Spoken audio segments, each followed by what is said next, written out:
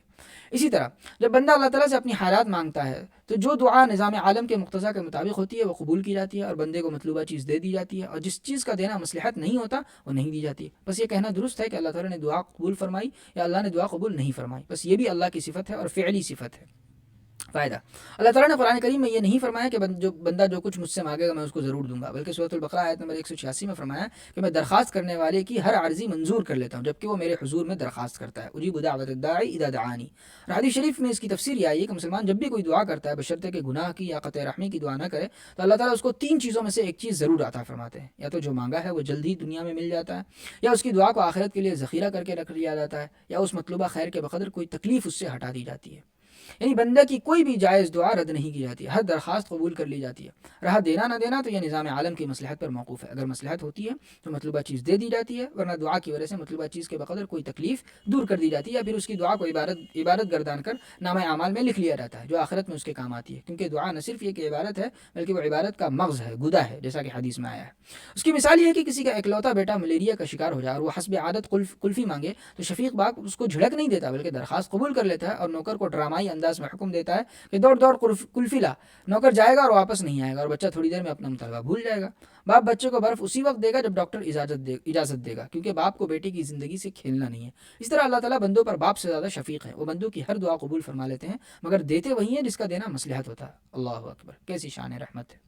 صفت رویت کا بیان ہے۔ رویت جو ہے وہ مصدر مجہول ہے، رؤی یرا رؤیتن کے معنی ہے دکھنا، نظر آنا، اور دکھنے کا مطلب ہمارے عرف میں مرئی کا پوری طرح سے منکشف ہونا، اور آخرت میں یہ صورتحال یہ ہوگی کہ جب مومن بندے جنت میں پہنچ جائیں گے جس کا ان سے وعدہ کیا گیا ہے تو وہ رب العالمین کی اس تجلی اعظم کا سر کی آنکھوں سے دیدار کریں گے جو عالم مثال کے درمیان میں قائم ہے۔ اس لیے متفق علیہ حدیث میں فرمایا گیا ہے کہ بے شک تم اللہ کو دیکھو گے جس طرح 14ویں کے چاند کو دیکھتے ہو، بس ضروری ہے کہ صفت رویت اللہ تعالیٰ کے لیے ثابت کی جائے، مگر یہ در حقیقت بندوں کی صفت ہے، مگر چونکہ اس کا اللہ تعالیٰ سے تعلق ہوتا ہے اس لیے مجازن اس کو اللہ تعالیٰ کی صفت شمار کرتے ہیں۔ اللہ عالم۔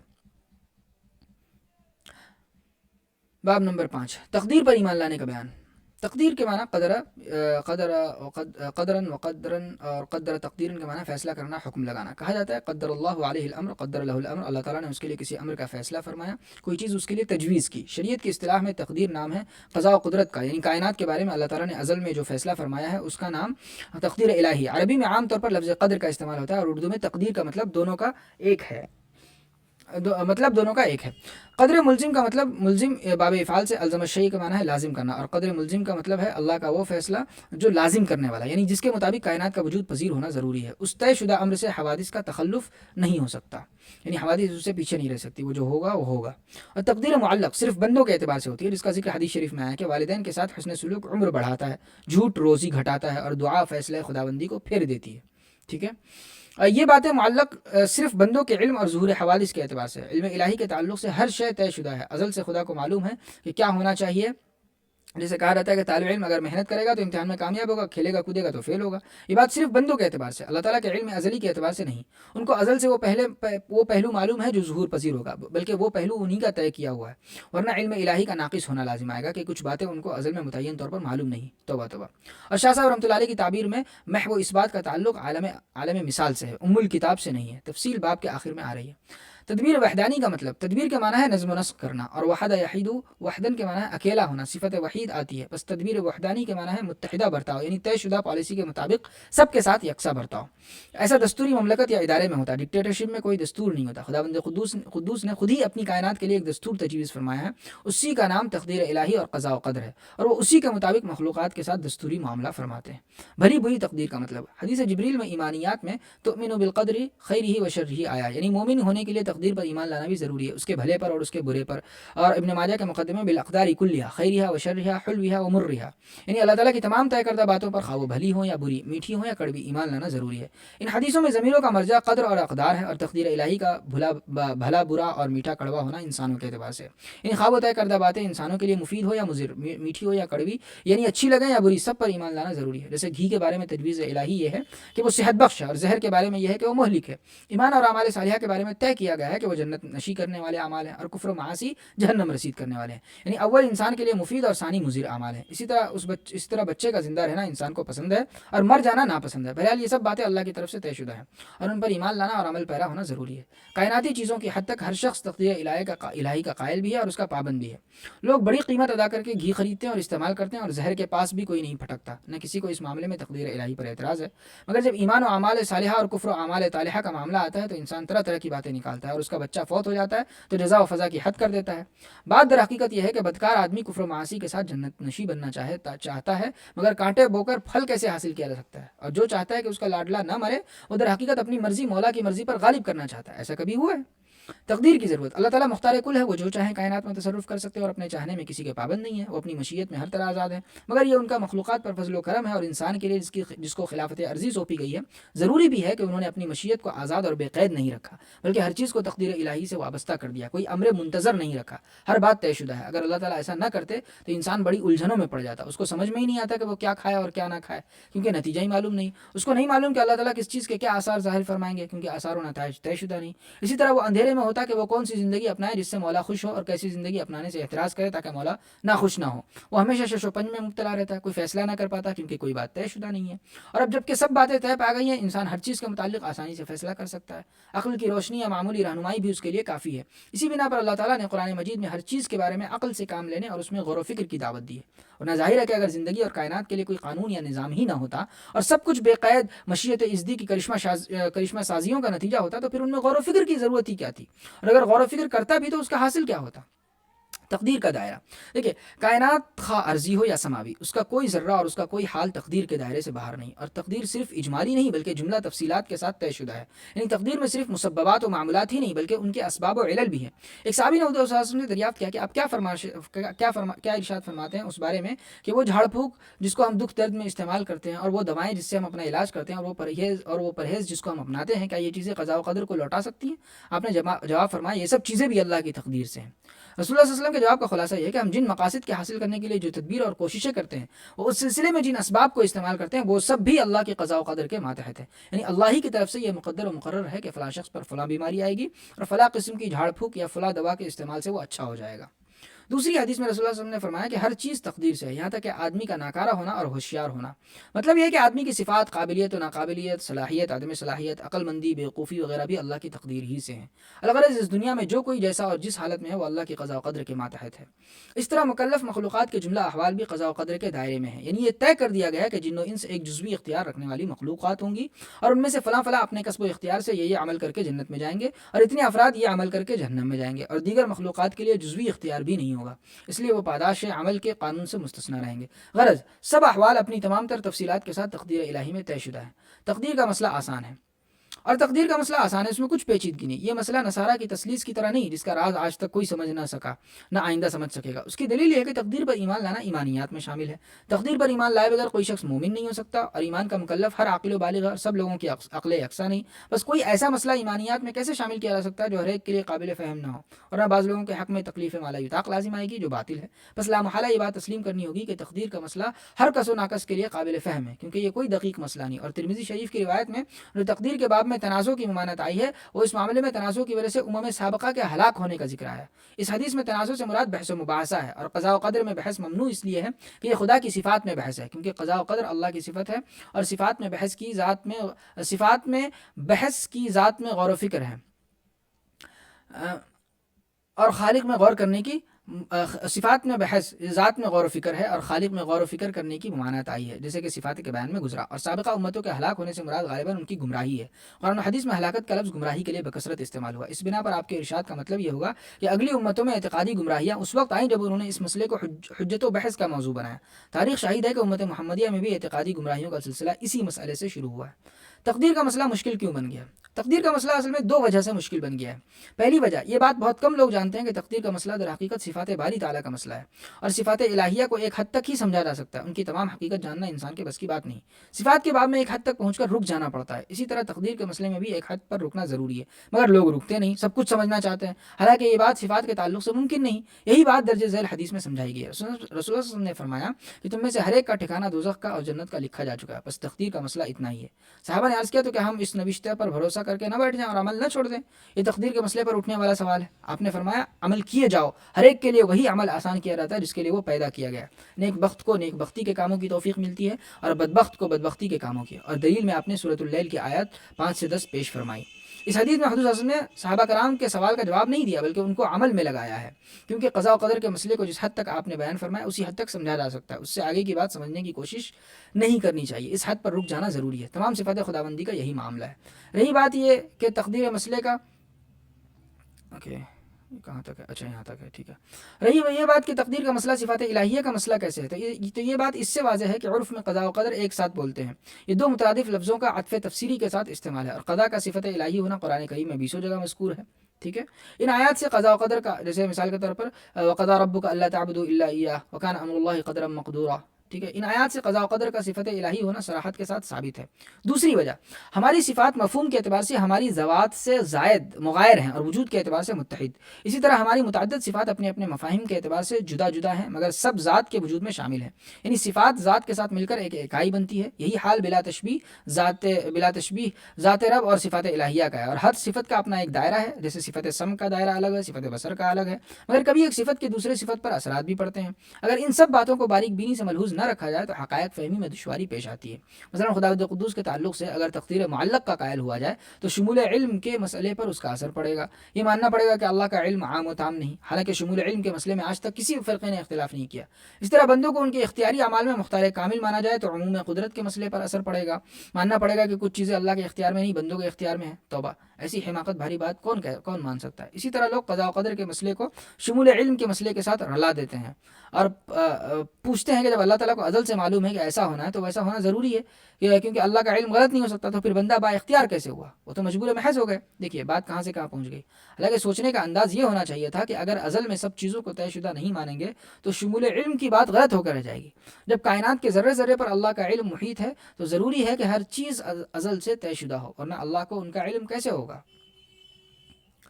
غرض صفات کا دائرہ کار ملحوظ نہ رکھنے سے اور ایک صفت کے دوسری صفت پر پڑنے والے اثرات کا خیال نہ رکھنے سے تقدیر کا مسئلہ پیچیدہ ہو گیا. اس ضروری تفصیل کے بعد اب کتاب کے مضامین شروع کیے جاتے ہیں. بہرحال ٹھیک ہے، اب ہم چلتے ہیں اگلی کتاب کی طرف، روایات فلسفہ، جس کے صفحہ نمبر 79 پر ہیں ہم لوگ. کروچے ادراک کے عقدے سے چندہ اعتنا نہیں کرتا. اس کے خیال میں ذہن اپنا مواد تمثالی پیکروں اور روایات کی صورت میں پیدا کرتا ہے. اس فعل کو اس نے جمالیاتی فعلیت کا نام دیا ہے جو سراسر وجدانی ہے. کروچے کے خیال میں انسان کی نظریاتی فعلیت دو گنا ہے، وجدانی اور عقلیاتی. اس نے وجدانی پہلو ہی کو تفصیل سے موضوع بحث بنایا. وہ کہتا ہے کہ اظہار وجدان کا خاصہ ہے. جب وجدان کا اظہار ایک تمثالی پیکر میں ہوتا ہے تو وہ تمثالی پیکر فنکار کا فعل بن جاتا ہے. اس کے جمالیاتی نظریے کا اصل اصول یہ ہے کہ حسن اظہار ہے، جب ہم کسی فن پارے سے حز اندوز ہوتے ہیں تو در حقیقت اپنے ہی وجدان کا اظہار کر رہے ہوتے ہیں۔ کروچے تاریخ کو بڑی اہمیت دیتا ہے اور کہتا ہے کہ صرف فلاسفہ ہی تاریخ نگاری کر سکتے ہیں۔ جینٹلے اور کروچے کے مسئلے میں فلسفے میں مادی حقیقت کا خیال بے معنی ہے، کیونکہ حقیقت کا ادراک لامحالہ کسی نہ کسی ذہن کے حوالے سے کیا جا سکتا ہے جس میں اس حقیقت کی ترجمانی کی گئی ہو۔ جیسا کہ مادیت کے باب میں ذکر ہو چکا ہے کہ طبیعیات جدیدہ نے مادے اور ذہن کے قدیم تصورات بدل دیے ہیں۔ مثالیت پسندی کے مختلف مکاتب کا جائزہ لیتے ہوئے ہم نے دیکھا کہ ان سب میں قدر مشترک یہ ہے کہ حقیقت اساسی طور پر ذہنی الاصل ہے اور انسان باشعور ہونے کے باعث کائنات میں مرکزی مقام کا مالک ہے۔ ہمارے زمانے میں مادے کے ٹھوس ہونے کے تصور کے باطل ہو جانے کے بعد بعض اہل علم نے یہ کہہ کر مثالیت کی تصدیق کی ہے کہ حقیقت اپنی ماہیت میں موضوعی یا ذہنی ہے۔ دوسری طرف وہ سائنسدان اور فلاسفہ جو مذہب و سائنس کی تطبیق کے قائل نہیں، جدید طبیعیات کی مثالی ترجمانی کو قابل قبول نہیں سمجھتے اور کہتے ہیں کہ اس انکشاف سے کہ مادہ ٹھوس نہیں ہے بلکہ جوہری توانائی کی لہروں برٹرینڈ رسل نے انہیں واقعات کہا ہے، اس پر مشتمل ہے۔ یہ لازم نہیں آتا کہ توانائی کی لہریں ذہنی یا روحانی ہوں، کیونکہ تجربہ گاہوں میں اس بات کا کوئی ثبوت نہیں مل سکا۔ اس موضوع پر اظہار خیال کرتے ہوئے ایم جارڈ کہتے ہیں کہ علماء طبیعیات نے حال ہی میں جن خیالات کا اظہار کیا ہے ان کا رد عمل فلسفے کی دنیا میں بھی ہوا ہے۔ یہ رد عمل معاندانہ قسم کا ہے۔ جب سائنسدان ایسے مسائل میں دخل در معقول دینے لگے جن کا تعلق ہمیشہ فلسفے سے رہا ہے تو ان پر وہی غلطیاں کرنے کا الزام لگایا جائے گا جن کا ارتکاب خود فلاسفہ نے کیا تھا اور جن کی تردید تاریخ فلسفہ کی تدریس کا اہم مقصد رہا ہے۔ جیمز جینیز اور ایڈنگٹن کے مثالیاتی نظریے اسی نوع کے ہیں جو پہلے ہیوم اور بارکلے نے 17ویں اور 18ویں صدی میں پیش کیے تھے اور جن کو رد کیا جا چکا ہے یا جن کا منطقی صورت سولپسزم پر منتج ہونا دکھایا جا چکا ہے اور سولپسزم کی روح سے مشاہدہ کرنے والا موضوع ہی حقیقتاً کائنات ہے۔ ایڈنگٹن اور جینز کے متعلق یہ بھی کہا جاتا ہے کہ وہ اس انداز سے اپنے افکار پیش کر رہے ہیں جیسے کہ وہ حقیقت پسندوں کی اس تحریک سے مطلقاً بے خبر ہوں جس کی تاسیس جی ای مور نے کی تھی اور جسے بعد میں صدی رواں کے اوائل میں وائٹ ہیڈ اور برٹرینڈ رسل نے پروان چڑھایا تھا۔ رہنمائے فکر جدید طبیعیات نے مادے کے ٹھوس ہونے کے تصور کا ابطال کر کے قدیم مادیت کی نفی کی ہے، تو جدید حیت نے مثالیت پسندی کے اس روایتی نظریے کا خاتمہ کر دیا ہے کہ کائنات میں کوئی آفاقی شعور یا ذہن کار فرما ہے۔ قدیم یونانیوں کی حیت کا مرکز انسان تھا۔ کوپرنیکس نے ثابت کر دکھایا کہ کرۂ ارض جو انسان کا مسکن ہے کائنات کا مرکز نہیں ہے بلکہ نظام شمسی کا ایک چھوٹا سا سیارہ ہے۔ اس انکشاف سے انسان کے غرور نفس کو سخت ٹھیس لگی اور کائنات اسے ایک اجنبی دیس دکھائی دینے لگی جسے اس کے وجود، اس کی آرزوؤں اور امنگوں سے کوئی دلچسپی نہیں۔ یہ نفسیاتی دھچکا اتنا شدید تھا جیسا کہ اس شیرخوار بچے کا جسے ماں کی گود سے کھینچ کر زمین پر پٹخ دیا جائے۔ چنانچہ اس ذہنی اور جذباتی جراحت کے اندمال کے لیے جرمن رومانی فلسفہ مرتب کیا گیا اور یہ دعویٰ کیا گیا کہ کائنات انسان کے ذہن کی تخلیق ہے یا انسانی ذہن اور آفاقی ذہن اصلاً ایک ہے۔ اس طرح گویا انسان نے اپنا کھویا ہوا مقام دوبارہ پا لیا، لیکن جدید حیت نے جلد ہی اس خود فریبی کا خاتمہ کر دیا۔ یونان قدیم کی حیت میں زمین کائنات کا مرکز تھی جس کے ارد گرد آسمان پیاز کے چھلکے کی طرح تہ در تہ تنے ہوئے تھے۔ یہی حیت بطلیموس اور ڈینٹے کی کتابوں میں نظر آتی ہے۔ ڈینٹے اس کی کائنات کے چکر 24 گھنٹوں میں پورا کر لیتا ہے۔ اس کائنات کا چکر 24 گھنٹوں میں پورا کر لیتا ہے۔ مثالیت پسندی کا نظریہ اسی قدیم یونانی یا بطلیموسی حیت سے وابستہ رہا ہے جس میں کائنات ذات انسانی سے ملتی جلتی ایک عظیم ذات ہے جو انسانی کی طرح باشعور ہے اور جس سے انسان شعوری و قلبی رشتہ استوار کر سکتا ہے۔ جدید حیت نے قدیم تصور کائنات کو جو مثالیت کی اساس اول ہے باطل قرار دیا۔ ریڈیائی دوربینوں سے جو کائنات منکشف ہوئی ہے وہ بے قرار ہیں اور انسان کا ذہن اس کا احاطہ کرنے سے قاصر ہے۔ جو ستارے ہم سے قریب ترین ہیں وہ بھی کئی روشنی کے سالوں کی مسافت پر واقع ہیں، یعنی روشنی 1,86,000 میل فی سیکنڈ کی رفتار سے حرکت کرتی ہوئی کئی روشنی کے سالوں میں ہم تک پہنچتی ہے۔ آسمان پر جو سفید سے دھبے دکھائی دیتے ہیں ان کی روشنی 1,40,00,000 سالوں میں زمین تک پہنچتی ہے۔ جس کہکشاں کے نواح میں ہم مقیم ہیں اسی میں 3,03,000 ارب ستارے ہیں۔ اس کہکشاں جیسے 3 کروڑ اور کہکشاں اب تک دوربین میں دیکھے جا چکے ہیں۔ ایک کہکشاں سے دوسری کہکشاں تک کی مسافت 20 لاکھ روشنی کے سال ہے۔ ہم سے جو کہکشاں سب سے زیادہ دور ہے وہ 1,000 لاکھ روشنی کے سالوں کی مسافت پر واقع ہے۔ یہ سب کہکشاں انتہائی برق رفتاری کے ساتھ ایک دوسرے سے دور ہٹتے جا رہے ہیں۔ ظاہر ہے کہ اس بے قرار کائنات کو ایک ننھے منھے سیارے کی ننھی منھی مخلوق سے کیا دلچسپی ہو سکتی ہے۔ یاد رہے کہ ماقبل تاریخ کے انسان نے سورج، چاند وغیرہ کو اپنے آپ پر قیاس کر کے انہیں ذی حیات و ذی شعور قرار دیا تھا اور دیوتا بنا لیا تھا جو اس کی خوشی اور غم میں شریک ہوتے تھے۔ اس کوشش نے علم اصنام کی بنیاد رکھی جو قدیم مذاہب کا ماخذ بن گیا۔ تہذیب و تمدن کی ترقی کے ساتھ ساتھ علم اسنام کا خاتمہ ہو گیا تو انسان نے مثالیت اور رومانیت کے نظریات سے کائنات اور نیچر کے ساتھ اپنا شعوری اور جذباتی رشتہ بحال کرنے کی کوشش کی۔ مثالیت پسندوں نے کہا کہ کائنات باشعور ہے، اس لیے اس کے ساتھ انسان کا شعوری رابطہ قائم ہے۔ رومانیوں نے کہا کہ فطرت زندہ ہے، ذی احساس ہے، اس لیے انسان اس سے جذباتی تعلق قائم کر سکتا ہے۔ یہ ہمارے دور کے مثالیت پسندوں نے توانائی کی لہروں کو روحانی اور ذہنی کرنا شروع کر دیا ہے تاکہ اس کے ساتھ انسان کے قلبی تعلق کو برقرار رکھا جا سکے۔ جدید حیت کے انکشافات کے پیش نظر اس بات کو تسلیم کرنا نہایت مشکل ہے کہ یہ بے کراں کائنات انسانی ذہن کی پیداوار ہے یا اس کے پس پردہ کوئی ذہن یا موضوع کار فرما ہے جو انسانی موضوع یا ذہن سے واحد الاصل ہے۔ اس طرح علم حیت کی ترقی کے ساتھ مثالیاتی مابعد طبیعیات فرسودہ ہو چکی ہے، لیکن اخلاقی مثالیت بلا شبہ باقی و برقرار ہے۔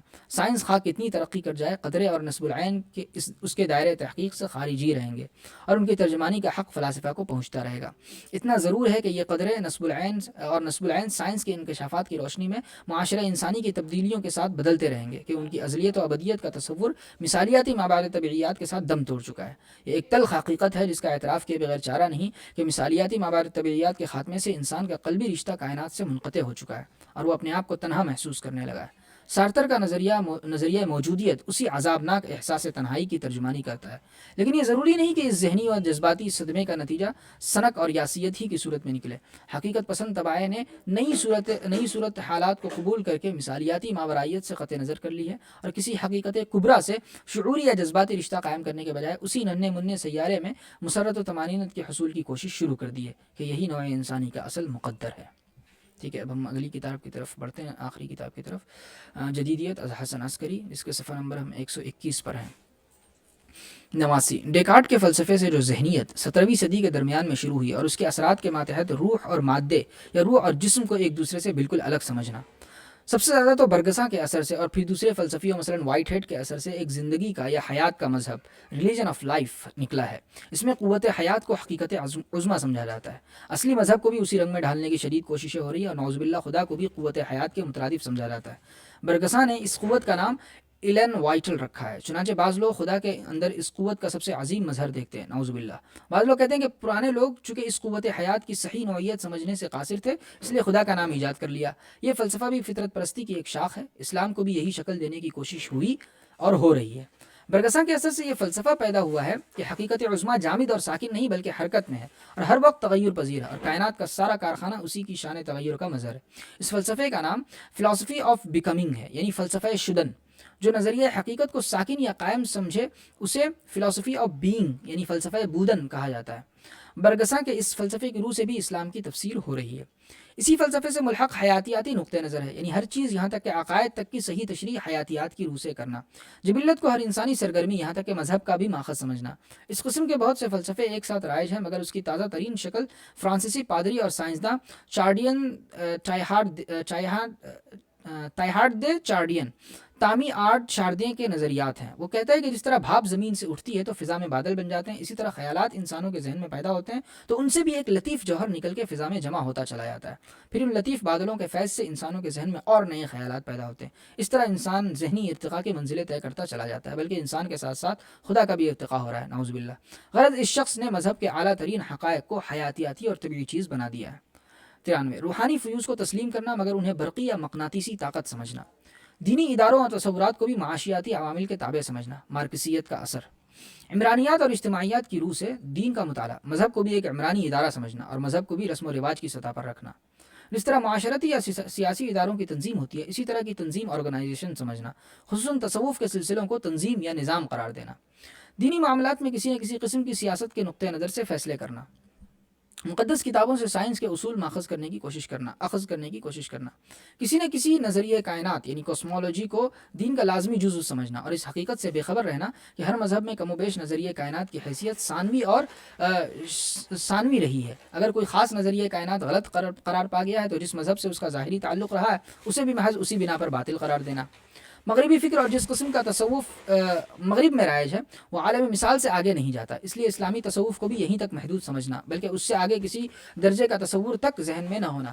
چنانچہ اسلامی تصوف کو مغرب کی مسٹیسزم کی طرح کی چیز سمجھنا جس کی آخری حد مکاشفات ہیں۔